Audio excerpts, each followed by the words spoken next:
What's good, everybody? It is Smooth Search checking back in. I know a long time no see. It is nice to see all of you guys. Hope summer and the year of 2026 has been so good to you.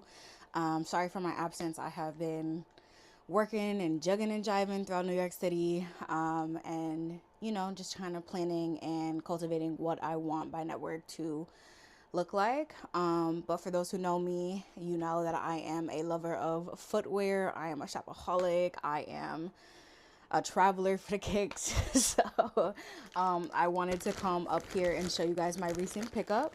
I feel like because we are in the year 2026, everybody's kind of like digging in the archive of what 2026 felt like, what it looked like, certain fashion moments, certain songs, certain movies, and kind of just bring that nostalgia back. And honestly, since the top of maybe like spring, I have been on like a sneaker heel kick. I don't know if you can see my little collection sitting up there, and we'll go through those soon. We'll go through my sneaker collection soon, but I definitely wanted to unbag this grill with you. I'm an active shopper of Depop and eBay. Although they're under the same umbrella now, there are two very different platforms. But I've also been introduced to Poshmark, and I've gotten some sneaker heels up there that are super gas. But these right here is what I kind of want to kick off with you guys first. I've already started to unbag these because I can't contain myself. But I knew that I wanted to show you guys first. So let's get into it. For those who know the vibe. Oh, know the vibes. I am a size 9 in women's. Sometimes I fit in an 8.5 in a heel. I am a true size 9. I'll do a 9.5 sometimes. Okay.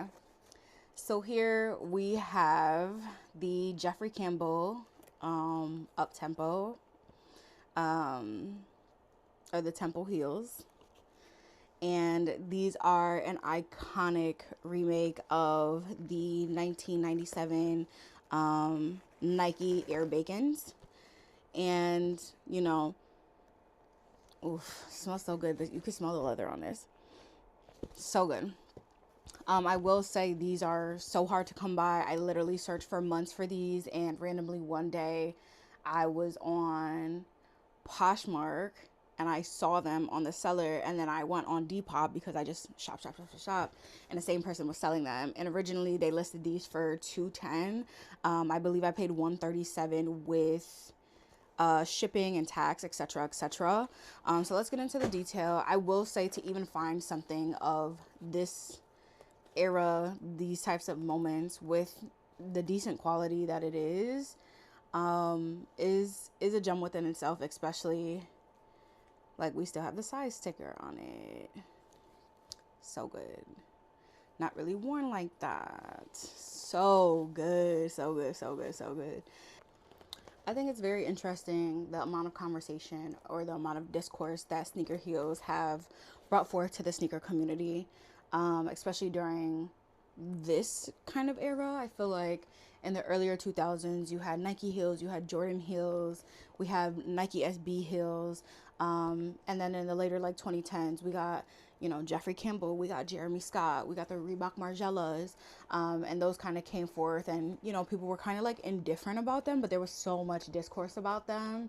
I don't really know what reheating nachos means, but I'm almost positive like it's just that next generation doing that. I feel like even now, like the 2020s, you also have to reference like Isabel Marant. Like Steve Madden is bringing the Isabel Marants back, the sneaker wedge back, the Timberland heels back, and even then that has a lot of discourse going on right now because Steve Madden just re-released the Timberland boot heel, and the older generation is like, oh no, that was bootleg, you were nasty, you were ugly, you were clowned if you wore that outside. And then the younger girlies are like, oh no, I'm getting this is mine. Like you have Young Miami wearing them to the New York Knicks parade, and then you have Azzy, Fat Joe's daughter, being like one of the influencers representing the brand. Like this is just kind of like the middleman for that timeline, and I think it's really cool to own something like this. There's also a wedge that I am on the hunt for that came out of this little duo, this release duo here. And if you find it in a size 9, a 9, a 9.5, I'll even take a 10.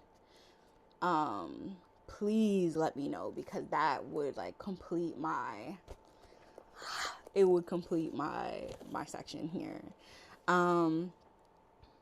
Yeah, but I mean, to have a piece like this in my closet, it just goes to show, like, one, I wish I was grown back then to be able to be outside in this prime era. But even then, to have this now 10 years later after post release, like, it just goes to show where fashion was at that time. You know, we weren't playing it safe. We were keeping it funky. We were keeping it cute. We were keeping it stylish. And it also just goes to show, like, how much influence that sneaker has always had on the fashion community. So, yeah. So, let me know what you think. Girlies, were you outside wearing these? Like, I truly can't even get over the fact that there's black mesh here. The fact that we're even putting the red wave paneling on a heel, on a stiletto at that. Like, with the pulley. Like, with the heel pull. Like, come on. Come on. So, yeah. Thank you for staying tuned. Thank you for staying source. Thank you for following me. Follow me for more. Like I said, I'm going to go through my sneaker closet soon. I'm going to go through my summer collections of the rest of the sneaker heels that I bought this summer. And yeah, hope to see you soon.